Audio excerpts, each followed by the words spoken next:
So Spider-Man Brand New Day heavily teasing a darker street level story. One villain fans are finally expecting to see finally unleash is Scorpion. Scorpion is one of Spider-Man's most underrated villains ever because unlike Green Goblin or Doc Ock, Scorpion was literally created to destroy Spider-Man.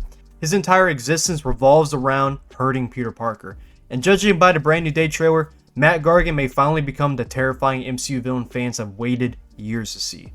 To fully understand why Scorpion matters so much, we first need to go all the way back to his comic origins. So Scorpion, whose real name is Mac Gargan, first appeared in The Amazing Spider-Man number 19 before officially becoming Scorpion in issue 20. And he was created by the legendary Spider-Man creators Stan Lee and Steve Ditko.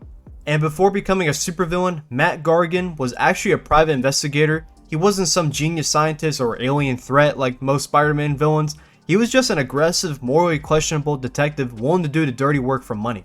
And eventually that attitude caught the attention of one very important person in this story, Jonah Jameson.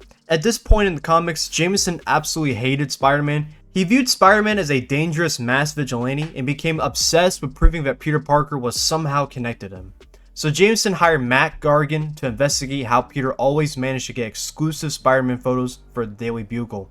But unfortunately, Gargan failed, and that failure completely ruined his life because after becoming frustrated with Spider-Man constantly escaping justice, Jameson funded an experimental scientific procedure designed to create someone powerful enough to defeat Spider-Man directly. Scientist Dr. Farley Stillwell used radiation and genetic enhancement experiments on Gargan, attempting to recreate a human being with abilities mirroring Spider-Man's powers.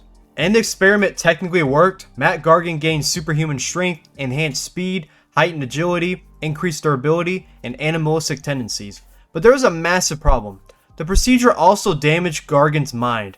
Instead of becoming a controlled hero, Mac became incredibly violent, paranoid, unstable, and obsessed with revenge. Jameson essentially created a monster.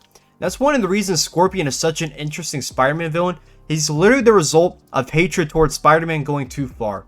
To complete the transformation, Gargan was given the iconic Scorpion suit, a green armored battlesuit equipped with a massive mechanical tail connected directly to his nervous system. That tail became Scorpion's signature weapon. Depending on the comic version, the tail could inject poison, have fire acid, electrocute enemies, shoot energy blasts, smash through concrete, and even vaporize Spider-Man's webbing.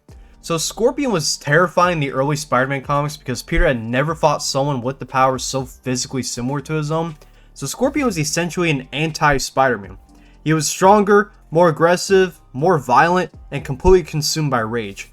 Over time, Gargan became one of Spider-Man's most recurring enemies, where he constantly escaped prison, hunted Peter Parker, even attacked J. Jonah Jameson for ruining his life, and joined multiple villain teams throughout Marvel history, including the Sinister Six, the Masters of Evil, Norman Osborn's Thunderbolts, and even the Dark Avengers. And one of the craziest moments in Mac Gargan's comic history is that he eventually became Venom. After Eddie Brock temporarily separated from the symbiote, Norman Osborn gave the Venom symbiote to Gargan, creating one of the most brutal and monstrous versions of Venom ever seen.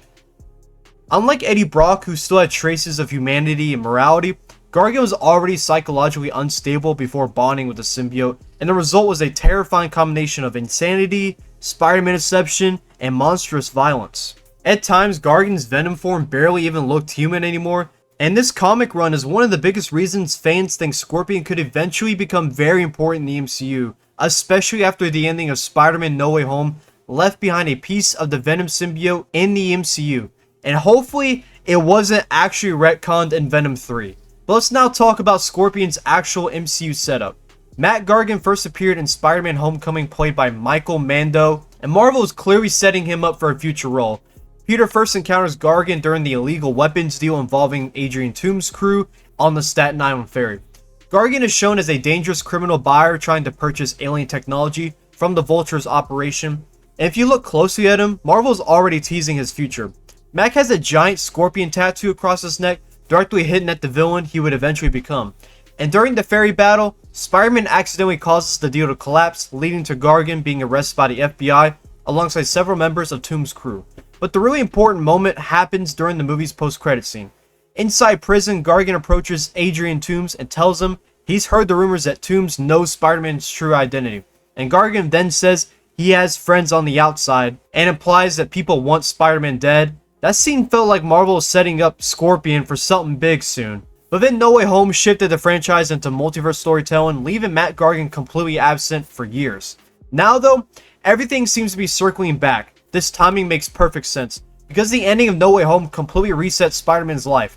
Peter no longer has Avengers support, public recognition, or powerful allies. He's now a grounded street-level hero operating alone in New York. And Scorpion is a perfect villain for that version of Spider-Man.